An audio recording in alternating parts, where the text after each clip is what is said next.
So guys, it's Sunday afternoon. It's the afternoon after the night before, if you like, and the news has finally settled in my mind that Tony Bellew defeated David Haye. Huge credit to Tony Bellew, the people around him, Dave Colwell. Credit to the Tony Bellew fans. Credit to the people who picked Tony Bellew. Look, I get a lot of comments on my channel. I'm not going to pretend that I'm going to remember that you picked Tony Bellew if you popped up on the channel 3 months ago and wrote a comment saying that you think Bellew was in with a good chance. So, yeah, I can't call out names individually. It seemed in my post-fight video, the world and his wife was picking Tony Bellew. It almost seemed that he was a 1 to 100 favourite, all the comments I was getting from people who supposedly picked Tony Bellew. But anyway, Tony Bellew was a rank outsider. He was a massive underdog.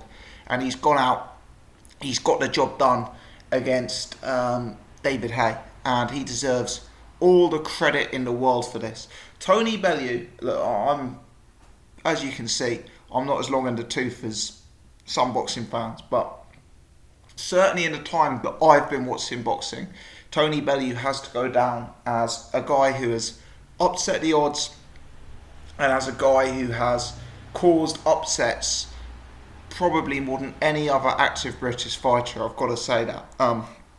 For me, Tony Bellew's win over David Haye last night goes down as one of the biggest boxing upsets in my lifetime as a boxing fan. Really does top stuff, and he deserves all the credit in the world for getting this job done. I've had numerous comments on my previous video suggesting that the fight was in any way fixed. This was a fixed fight. David Haye got an injury on purpose. Look, everyone's entitled to their opinion, and I don't think my opinion is necessarily worth more than everyone else. But I've got to say, in my opinion, the suggestion that this fight was fixed is quite frankly ludicrous. First and foremost, at the time of the injury, David Haye was clearly winning the fight. It was a close fight, it was a competitive fight. David Haye wasn't looking good in the fight, but he was ahead at the time that he injured himself. If you actually slow down the tape, and there's some imagery of this going around on Twitter, but if you slow down the tape, you can actually see the moment where David Haye lands on his heel and appears to injure himself. You can actually see it. This is not some high-level acting. This is this is a genuine injury that occurred in the fight as far as I'm concerned. Why on earth would David Haye fix a fight to fix his loss against Tony Bellew? Let's have it right. Had David Haye won this fight, he could have set up a fight with Anthony Joshua at Wembley Stadium, which would be one of the biggest boxing fights in British history. The money that David Haye could have generated from that matchup far surpasses the money that he made against Tony Bellew last night, the money that he can make out of a potential Tony Bellew rematch, etc. I mean, why on earth David Haye would decide to be part of, fixing a fight of this nature? I don't even understand the logic as to why these conspiracy theorists are suggesting that it was a fixed fight. No, Tony Bellew won the fight last night, fair and square. He really did. As for Eddie Hearn, people saying that Eddie Hearn must have paid David Haye to fake an injury. Use your head, guys. If Eddie Hearn was going to pay David Haye to fake an injury, surely he'd do that against his star pupil, Anthony Joshua, not Tony Bellew. If anything, Eddie Hearn's actually lost a big fight with this result. I know Eddie Hearn is Team Bellew and on Bellew's side, but let's have it right. Eddie Hearn would have made a pretty penny off David Haye, Anthony Joshua. That's a far bigger money fight in terms of pay-per-view buys, ticket sales, whatever, than even a Bellew Haye rematch, if you like. So, suggestion that the fight is fixed, frankly ludicrous. David Haye didn't look good. David Haye got an injury at a time he didn't look good, but at a time he was ahead on my scorecard, certainly. And, people should give Tony Bellew the credit he deserves rather than suggesting it's a fixed fight. Tony Bellew goes down as one of British boxing's greatest ever overachievers. And what I mean by that is he the most natural athlete? No. Is he, the best technically? Does he have the best amateur pedigree? Is he an Olympic gold medalist? No. But he's operating at an elite level now. He won the WBC Cruiserweight title. He defended it. He moved up to heavyweight. He beat David Haye. Compared to his natural attributes and his natural skill set, Tony Bellew is a massive overachiever in the sports of boxing. Similarly, when I look at David Haye, I've got to actually say that when I think back to David Haye's career in 10 years' time, it's unfortunate to say, I personally will consider David Haye an underachiever. I know David Haye was a unified cruiserweight champion. I know he goes down as one of the top cruiserweights ever in what is, a relatively new division, the cruiserweight division. I know he then went up to heavyweight and won a version of the world title. But when you look at David Haye, and I'm talking a young David Haye here, I'm talking about David Haye on the way up. For me, you're looking at a guy who could have been, one of the top guys in the sport. You're looking at a guy who could have, run through the heavyweight division, and he never put it together. Whether that was because he was too mindful about avoiding big fights, whether he was too inactive, whether it's that he bottle jobbed it against Vladimir Klitschko, I don't know. Everyone can have their own opinions on it. But for me, David Haye, he'll always be someone I'm a fan of. I think he could have achieved more in his career than he has done. I think he could have gone down as one of the top British boxers. I think David Haye had the potential to be in that top 10, top 15 list of all-time British boxers, and I'm afraid, looking back on his career, it's arguable that he fell just short of that at this stage. But whatever wrongs David Haye's done in his career, there was the pullouts against Tyson Fury, there was the pullouts against Manuel Charr, there was the Audley Harrison fight, there was the famous toe against Vladimir Klitschko. Whatever wrongs David Haye has done, I give him an immense amount of credit last night. I understand that he's got a variety of injuries. His body was clearly, giving way, but he stayed in there. And he was swinging. He was swinging like a madman, trying his best in those late rounds to get himself back in the fight and give himself a chance of winning. Even at the end, in that 11th round, David Haye gets up, gets back to his feet, having been knocked through the ropes. And it was up to his corner to save him. And they did the right job by saving him, by the way.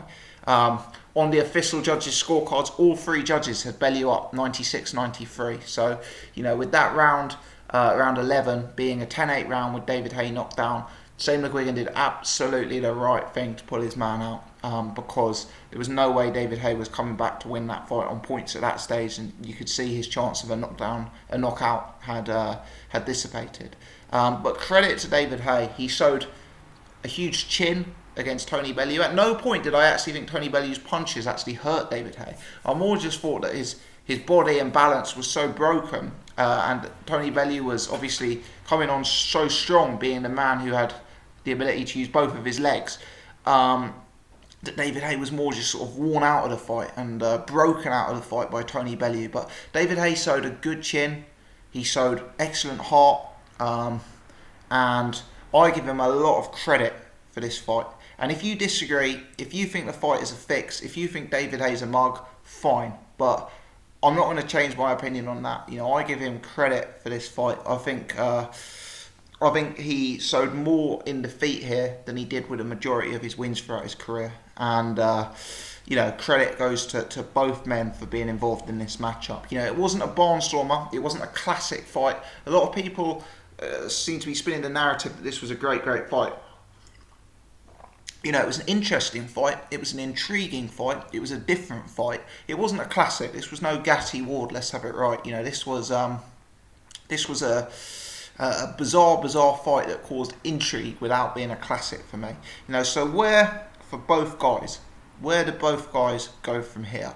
For a start, if we look at Tony Bellew in the context of the heavyweight division, I don't think Tony Bellew's made to be at heavyweight. I think Tony Bellew would have a better career at cruiserweight than at heavyweight. But Tony Bellew's no youngster himself. He's in his mid-30s now. I think he's 33, 34, something like that. So early to mid-30s. And, he's probably in the position where he wants one or two big money fights before sailing off into the sunset, which he richly deserves given his recent run of form. And if you look at where he can maximise his income, maximise ticket sales, maximise pay-per-view buys, it is in the heavyweight division. It is, certainly. So from that perspective, from a commercial perspective, a legacy perspective, a financial perspective, Tony Bellew's probably right to stay up at heavyweight. From a competition perspective, where he's most likely to get the win, I'd say cruiserweight. I think he doesn't have the frame and physique to be a heavyweight. David Haye isn't the biggest heavyweight. He's a genuine heavyweight in my opinion, but he isn't the biggest heavyweight. And Tony Bellew, for me, looks small next to him. There was a lot of suggestion last night that Tony Bellew struggled. Paulie Malignaggi in particular laboured the point that Tony Bellew struggled due to the extra weight he was carrying, and he looked a bit tired and he looked a bit low energy at points in the fight because of that extra weight. I'm not 100% sure I agree with that, actually, because I believe that 213 is probably the weight that Tony Bellew actually takes into the ring normally at cruiserweight. I just believe that maybe being in against a bigger man like David Haye, who punches harder and who's more physical, maybe took it out of Tony Bellew, as well as the fact, obviously, that he punched himself out when he tried to finish David Haye in the fight. But what I'm getting at is Tony Bellew, for me, would be better off as a cruiserweight, but I fully understand why he'd want to stay at heavyweight. And I think he's got a mandatory against Bradis at cruiserweight. People say you should always fight your mandatories, but given the run Bellew's had, I'm not going to call him a duck if he decides to swerve that matchup in light of taking the bigger money matchups at heavyweight, because Tony Bellew deserves one or two big paydays now, so he can go and live the life of a superstar in retirement, which is, as I say, richly deserved. So let's look at options for Tony Bellew first and foremost. If you look at the heavyweight division, how many heavyweights actually have a better win than Tony Bellew? Now, I know that you can discredit any win. You can say Wilder beat Stavern, but Stavern was dehydrated. Fury beat Klitschko, but Klitschko was too old. Klitschko beat Povetkin, but Klitschko held too much. Parker beat Takam, but the scoring was very close. You can discredit any win, but in the purest sense of form, Tony Bellew has a win over David Haye.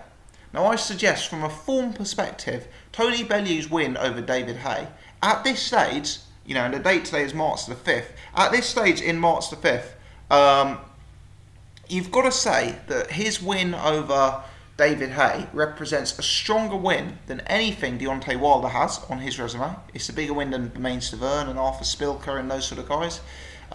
It's a bigger win than anything Anthony Joshua has done so far in his career. Beating David Haye certainly means more than beating Dillian Whyte and Charles Martin and Dominic Breazeale. Appreciate Joshua's fighting Klitschko next time up. Bellew's got a bigger win than Joseph Parker. A win over David Haye means more than the likes of Takam and Ruiz, as far as I'm concerned.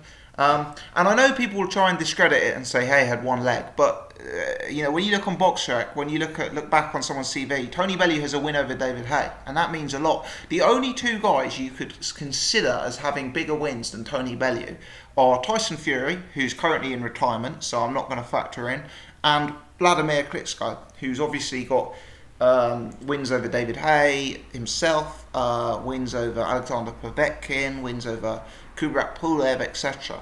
But Tony Bellew has to be in the conversation of the elite mix at heavyweight by sheer virtue of the fact he's just gone out and beaten David Haye. Now, that's not to say I'd pick Tony Bellew to beat Joseph Parker and Deontay Wilder and Anthony Joshua. And these guys can, of course, surpass Tony Bellew if they fight each other and get big wins. But right now, you do have to start talking about Tony Bellew versus the creme of the heavyweight division. And that talk has already started. I heard Eddie Hearn and Bellew after the fight. They're clearly not looking at the Anthony Joshua route, but they were talking about Deontay Wilder. They were talking about Joseph Parker. They were obviously talking about a David Haye rematch. And let me say, first and foremost, Tony Bellew was particularly quick to call out Deontay Wilder. the way he performed against David Haye last night, you actually couldn't rule him out of that fight. And don't get me wrong, if you put a gun to my head right now and said, who are you picking, BG, Wilder or Bellew, I'd go with Wilder. But didn't David Haye, when David Haye lunged forward with those windmill punches, am I the only one who thought he looked a bit like Deontay Wilder? In fact, I know I'm not the only one because I got one or two comments saying it in my previous video. But the way Tony Bellew was anticipating those shots, the way he was looking to take a step back and counter, the way he was looking to duck under punches, the way he was trying to anticipate these punches, wouldn't that actually be very useful experience and very useful skills ahead of a matchup with Deontay Wilder? Now, Deontay Wilder's clearly a lot fresher than David Haye. He's a younger guy. He is clearly a lot bigger than David Haye. He'd have a substantial reach advantage over Tony Bellew. So I'm not saying that just because Haye got beat by Bellew last night, Bellew can go and beat Wilder. But what I am saying is, having watched the fight last night, that's actually a more intriguing matchup than anyone could have possibly believed a week ago. And these guys, these heavyweight champions, I've seen Joseph Parker's already come out and said that he'd happily go to London to fight Bellew. Bellew's a big name now. Bellew has become a superstar overnight. And guys like Parker, guys like Wilder are going to view him as an easy mark. They see the success of boxing in Britain. They see how much money boxing in Britain is bringing in. They've heard how much Charles Martin got paid against Anthony Joshua. They all know about Wembley Stadium. Guys like Deontay Wilder, Joseph Parker may be inclined to come over and fight Tony Bellew. They've got the belt. They can demand a hefty share of the purse. And from their perspective, they're fighting a guy at cruiserweight. They're fighting a guy who is a cruiserweight, at heavyweight, a guy who got knocked out by Adonis Stevenson, and a guy who beat David Haye because David Haye had one leg. That's their perspective. I'm not saying that's right, but that's why Tony Bellew has the potential to actually be in these very big fights, because people are still going to look at him as a very easy mark. And the sort of name value he has after the win last night is at an all-time high. So Tony Bellew is in a bizarre position now where he has lots of options open to him. Lots of options open to him. For me, in terms of pure finance and name value, the David Haye rematch has to be the number one fight. And I'll tell you why. These two are characters that mix well. These two are characters that lead to a fantastic build-up. They were very matey after the final bell last night. Some WWE type hype will have to be built around the fight with there being some beef about them. And, David Haye will, have to get surgery done on his injuries or whatever and give us some assurances of his well-being. But if built correctly, that rematch is a mega fight. That rematch is a mega fight. The British public love a rematch. We've seen it time and time again, Frost-Groves, etc. That rematch can be a bigger fight than first time round. And I know us hardcore fans may be inclined to turn our noses up at it and say, we want David Haye to retire, we want Tony Bellew to fight someone new. But let's face it, us hardcore fans are not necessarily the majority of people buying these pay-per-views and putting the money in the boxers' pockets. That's more with the casual market. And that rematch, Bellew versus David Haye 2, is a mega fight, trust me. And actually, if I'm honest, right now it would be very hard to pick a winner in a rematch for me, because David Haye looked terrible in there. And I'm not going to change my opinion on that. He looked absolutely terrible. But would I confidently pick Tony Bellew to beat him again? Probably not, actually. Probably not. I'd see it as a competitive fight. So I don't rule out a rematch. And, I don't know what the split was first time round, but Tony Bellew could certainly be demanding a much bigger proportion of that split this time round. Because, let's face it, David Haye has very limited options in front of him. All the talk before about him fighting Anthony Joshua, etc., that's all gone out the window. None of these heavyweights can now fight David Haye. If Deontay Wilder or Joseph Parker or Anthony Joshua fight David Haye and they beat him, they don't get any credit. David Haye is the guy with one leg. David Haye is the guy who just got smashed up by a cruiserweight.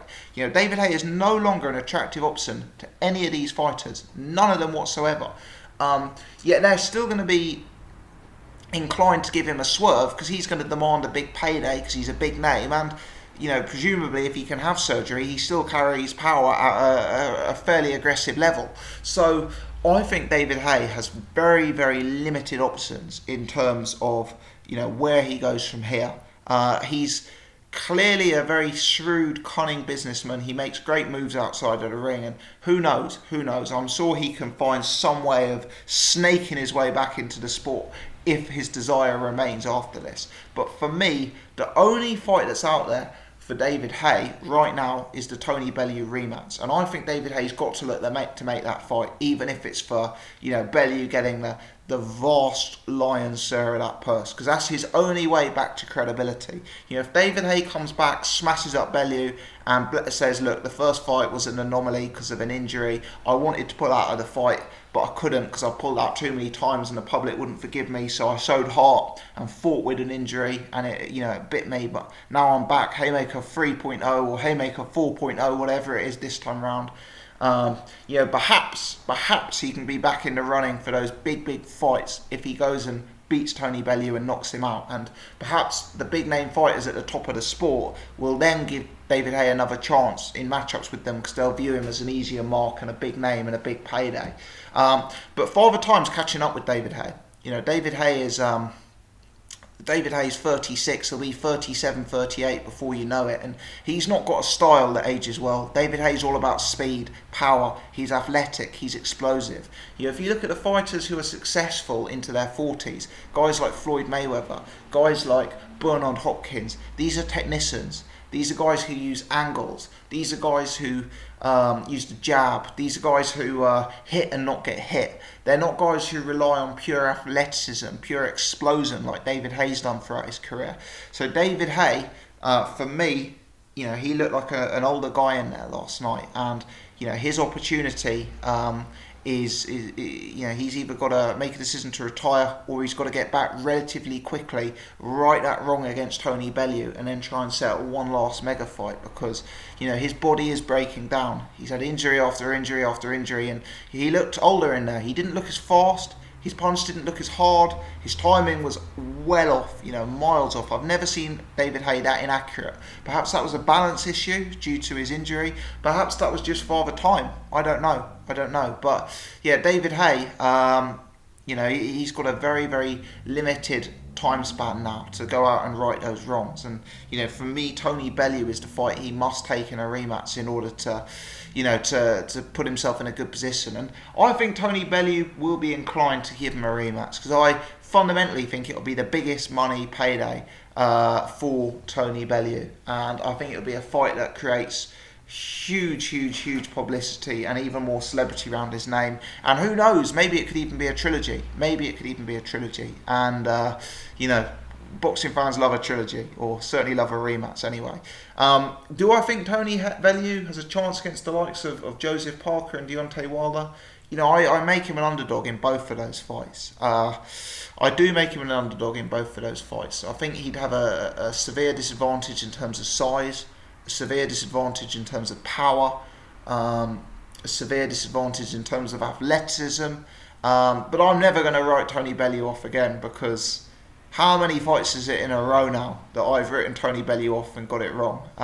He is a boxer who clearly I just don't understand. He's a fighter who I look at on TV and I don't see what you guys see in Tony Bellew. But you guys are completely right. I am completely wrong. What do I know? He's one of my blind spots in the game, as the way I would say, if you like. And fair play to Tony Bellew. There's clearly some mega matchups for him. Look, it's March now. There's a chance to do a big summer fight in his hometown of Liverpool, Everton. He's a big Everton football fan. He won the WBC Cruiserweight title there. I don't know how long Haye's going to be out for. I don't know if Haye, having surgery and recovering from injuries, is going to allow him to fight in the summer. I don't know, but there's got to be a big matchup for Tony Bellew. I don't think there's any point in dropping down Tony Bellew to a lower level, because I think if Tony Bellew were to lose at a lower level, all his option for the big money paydays would disappear. I think they've got to look at having 2 or 3 more fights left in his career and looking at just making them mega fights now. Mega fights. And that's exactly what he deserves. Tony Bellew is no youngster either, as I say. He's not like David Haye, and he doesn't have a style like David Haye that relies purely on that athleticism. So maybe he can go on for a few more years, but I don't think he should, because he's achieved all he needs to achieve and more in the sport. And You know, he's probably got more money than he ever thought he'd have. His earning potential over the next year is going to be at an all-time high, and I'd like to see him retire happy and healthy rather than taking too many punches. So I'd say 2 or 3 more fights, maybe a Haye rematch, maybe a Haye trilogy.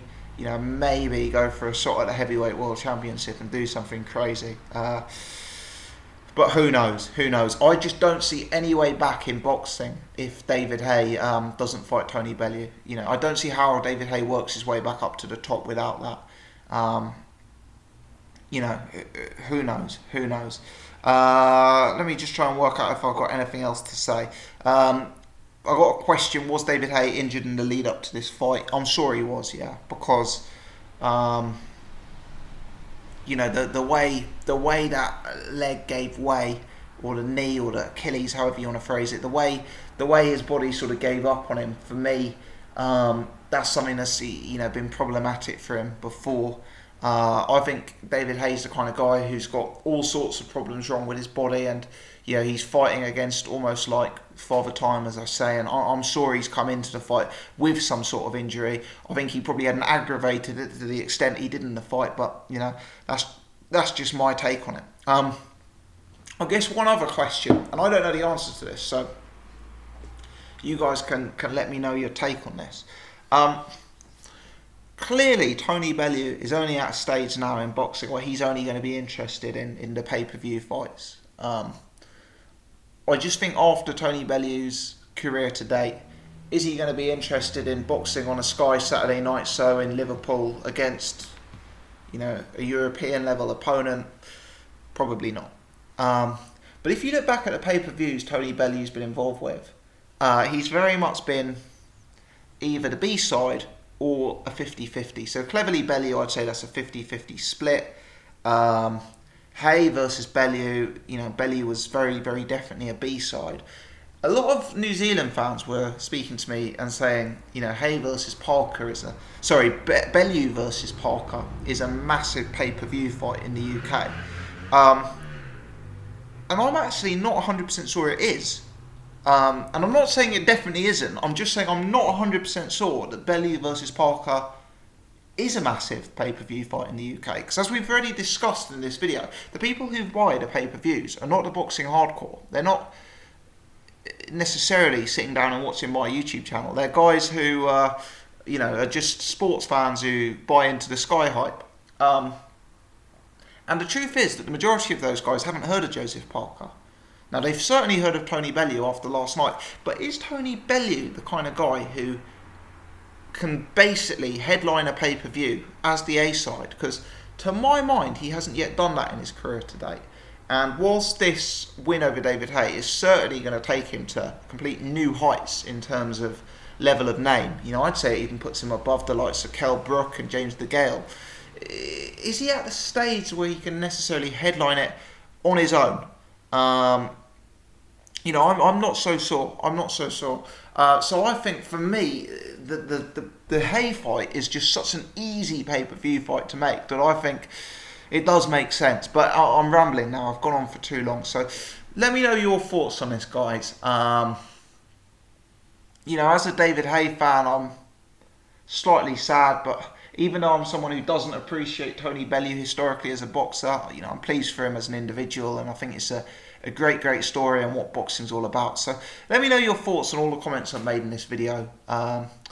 If you've enjoyed it, please click the thumbs up button. If you haven't checked out my stuff before, you haven't subscribed before, please do take the chance to subscribe so you can check out my other stuff. We're probably going to leave Bellew versus Haye now till Wednesday when we'll do the weekly podcast. There we are.